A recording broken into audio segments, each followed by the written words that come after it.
How to remove inactive user sessions in Sage X3. Hello everyone.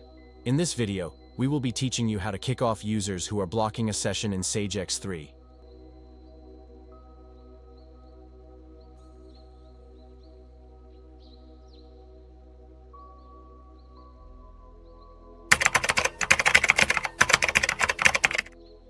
Firstly, to make you understand, how does one block a session on Sage X3?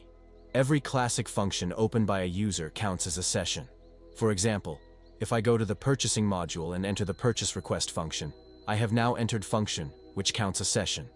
Once I have completed what is required, but did I correctly exit the function, or did I simply just click on the X on the tab to close the function?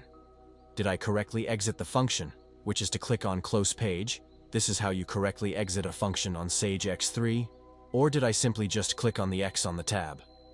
If I did not correctly close the page, which is by clicking on Close Page, and rather I just clicked on the X on the tab, this is where I block that session because it will leave that session running even though I'm no longer working in that function.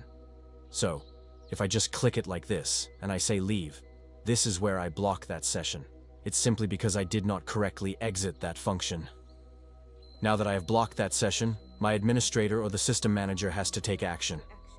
The first option they have is to call the user and ask him to correctly log off. The second option is the administrator has to go and terminate my session in order to remove that block manually. They basically have to kick me off as an inactive user. How is the administrator going to kick me off? They're going to go to the navigation, they're going to click on the development module and find the lock section and go into the lock symbols function. Once they have entered the lock symbols function, they will see my session that has been locked. They're going to drill down into it.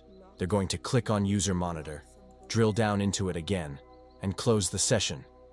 This is how they remove me off as an inactive user because I was not active, and my session was locked. They have manually removed the block. That is how you remove users who are blocking a session in Sage X3 version 12.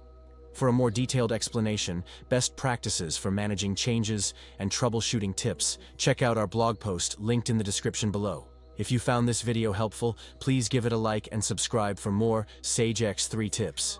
Thank you.